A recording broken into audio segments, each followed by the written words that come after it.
C'était la semaine dernière, le 8 mars, la journée du droit des femmes, sujet devenu éminemment politique sous des formes diverses et dans tous les pays du monde. Et pour en parler, nous sommes avec l'ancienne ministre de l'Environnement, Corinne Lepage, comme chaque lundi matin. Bonjour Corinne. Bonjour Hélène. Merci beaucoup d'être avec nous. Alors ce matin, pour commencer, vous souhaitiez revenir sur le sujet justement des violences faites aux femmes. Un véritable fléau, on peut le dire. Alors oui, je voudrais en parler à 3 niveaux. Premier niveau, le plus simple, celui des pays développés. Les violences faites aux femmes, c'est un sujet récurrent, même si je dirais la formulation peut évoluer. Ouais. On parle plus de crimes passionnels, mais de féminicide, mais en fait, tout à pareil. Les violences intrafamiliales, inceste, viols conjugaux, etc., on n'en parlait pas, ça existait, mais maintenant on en parle. Viol dans le cadre professionnel, c'est pas un scoop. Mais effectivement, ce qui est très nouveau, c'est la libération de la parole, le phénomène planétaire MeToo, qui est en fait un phénomène politique de remise en cause du patriarcat, sous toutes ses formes, et de la domination des hommes, y compris domination financière. Alors, dans ce contexte, le vote, la modification de la Constitution sur l'IVG a été présenté comme une grande avancée. Oui. Bon. Je ne suis pas sûre que ça change grand-chose par rapport à la loi Veil, qui, elle, était une très grande avancée. Mais bon, ça permet d'inscrire... De garantir. D'inscrire ce qui n'est pas vraiment un droit, d'ailleurs. Hein. Ouais. C'est une formulation un peu ambiguë dans la Constitution, mais on voit bien que le droit ne va pas régler tous les problèmes, même s'il y a des avancées, par exemple, sur la prescription, qui sont très importantes. Alors, ces bonnes nouvelles, vous en parlez, effectivement, le fait, à présent, qu'on en parle beaucoup plus et beaucoup mieux de ces violences sexuelles, mais demeurent encore des discriminations, Corinne. Alors, dans les autres pays, et notamment dans le monde arabo-musulman, les discriminations faites au détriment des femmes peuvent aller de règles inégales en matière de succession, par exemple. Oui.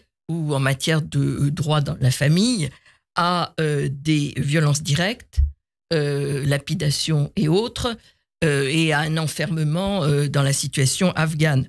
Alors là, on est en face de revendications qui sont celles de liberté élémentaire, hein. Le droit d'aller à l'école, le droit de conduire, le droit d'avoir une vie professionnelle, d'avoir un compte bancaire, de sortir dans la rue tout seul. Mais c'est aussi, et notamment je pense à l'Iran, une véritable bataille politique, parce que c'est le droit des femmes, à commencer par celui de ne pas porter le voile, qui porte toute la contestation contre les mollahs, malgré toutes les violences possibles faites aux femmes. Et c'est encore pire en Afghanistan. Oui, la situation a empiré d'ailleurs pour les femmes afghanes. C'est pire en pire, je ne sais pas jusqu'où on peut aller. Dans les pays du Golfe, il semblerait y avoir une légère amélioration. Enfin, on voit qu'on est encore dans une situation totalement patriarcale. Et dans les contrées qui sont administrées par les islamistes, il est clair que la cause des femmes est un moteur politique absolument majeur.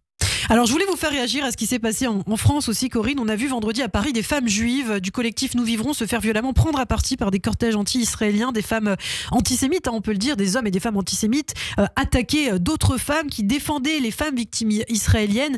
Selon vous, aujourd'hui, justement, est-ce qu'il y a aussi une instrumentalisation de la cause féministe ? Je voulais dire un mot de cela, c'était mon 3e point. J'ai été, pour ma part, scandalisée est un mot en dessous de la vérité. J'ai été meurtrie en tant que femme et en tant que juive de ce qui s'est passé. C'était pas un soutien à la politique israélienne.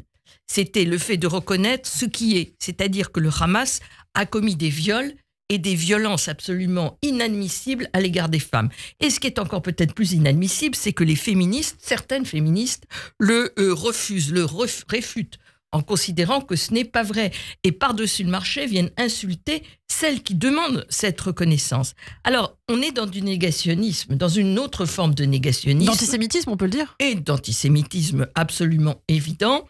Bon, malheureusement, c'est pas nouveau, mais on voit que c'est quelque chose qui s'ancre à la gauche de la gauche, dans un certain nombre de mouvements, et malheureusement, ce n'est pas qu'en France. Regardez ce qui s'est passé également à Londres, oui, où ce n'était pas exactement sur la question des femmes, mais où apparemment les Juifs ne sont plus les bienvenus. Oui, il y a des quartiers. Dans certains quartiers du centre de Londres, du fait de ces manifestations qui ne sont pas pour moi des manifestations pro-palestiniennes, ce sont des manifestations de haine antisémite sans aucune limite. Eh bien, merci beaucoup, c'est très clair. Merci Corinne Lepage d'avoir été avec nous et de nous avoir donné votre opinion nécessaire ce matin, c'est vrai. On vous retrouve chaque semaine sur Radio J la semaine prochaine. Merci Lana, au revoir.